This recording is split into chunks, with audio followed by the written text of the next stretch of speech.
I think it's shaping up to be a good productive day, so fingers crossed, and I'll catch up with you later.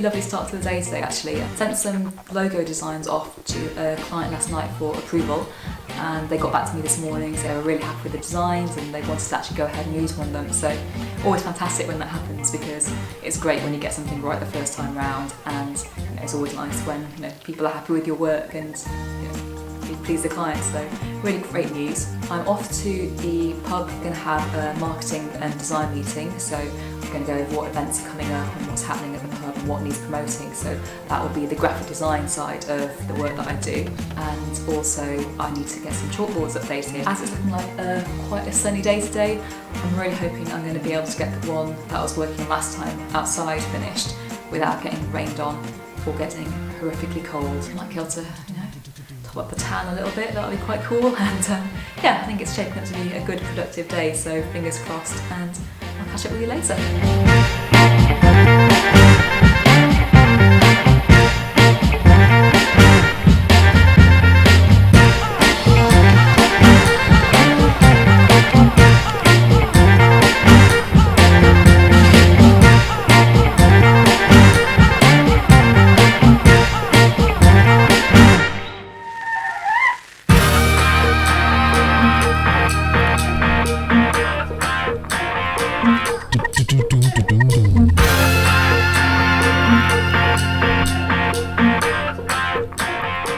Hello, it's kind of a drizzly grey day today, so I imagine I'll be working mainly at home in the studio, doing a few admin bits and catching up on a few smaller tasks. I've also had a chance now to go through the comments that have been left on the earlier videos, so I just want to say thank you so much to everyone who's left a comment and watched the videos so far. All the comments have been really lovely and it's really encouraging to see, so I do appreciate people taking the time to leave a comment and say hello and let me know what they think, so thank you so much. I think I've managed to get back to most people. If I haven't been able to reply personally, I'm really sorry. I will sort of keep on the case and try and get back to everyone as best I can. Also, a few people did ask about what I used to do the chalkboards with. That's something I can show you indoors, which is a bonus for today.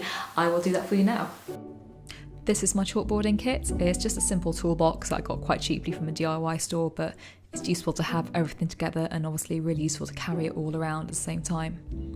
In here I keep Q-tips, chalk of varying sizes, sandpaper as well for sharpening the chalk, so this gives you a difference of thickness so you can draw finer lines as well as broader lines.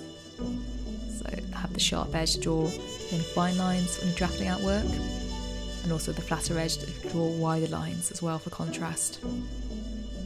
I also have a Pitt pastel pencil, which is good for drawing even finer lines, and it's quite difficult to see unless you're close up, so that's quite good for drafting out. Chalkboard pens, Sharpie, business cards, so that if people ask what I'm doing whilst I'm working on the boards, I can hand stuff out. A dry eraser,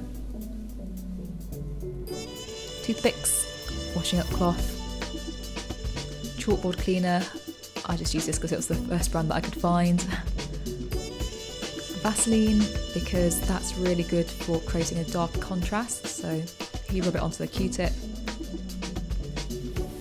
And then if you're working in chalk, dry chalk, and you want to get a slightly darker shadow edge for contrast, rubbing the Vaseline on like that creates a really nice clean sharp black edge, so it's really good for contrast and shadow, creating shadows and adding dimension to your work. Tape measure, which is pretty self-explanatory. So when you're drafting out work, you need to kind of get the alignments right and measure out spaces and stuff. It's always useful to have. Then just loads of pens of different colours and sizes, dry chalks, backup pens, because there's nothing worse than running out when you're in the middle of some work. And now I'm going to show you how I use it all. I usually draft out designs using the pastel pencil because it allows me to get more detail and it's just much easier drawing with a pencil. I use the cotton buds or Q-tips to rub out final detail, so if you need small areas to raise, that's when they really come in handy, so always keep a pack of those.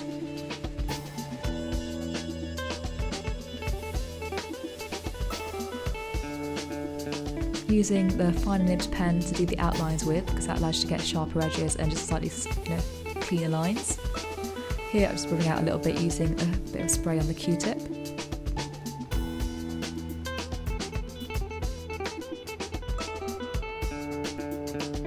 I use a bit of brown paper as well just to help get the ink running again in the pen, and the brown paper because it allows you to see the white inks a lot clearer as well.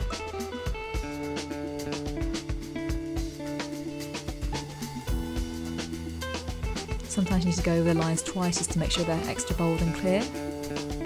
And now I'm using a thicker nib pen just to fill in the spaces. If you can, it's best to try and stick to the same angle and keep the strokes long, which keeps it looking rather neat, much neater, unless you're going for a specific texture with the colouring.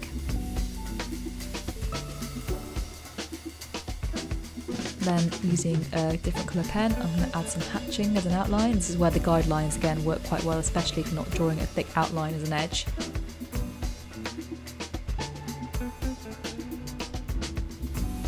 Add a bit more shading there for the contrast, help define the shape. Also, this is where the toothpick can help you pick out details, or use the Sharpie pen, which is a lot quicker and easier. And then using the Vaseline on the Q-tip to add more shadow. And then have to clean and on to the next one.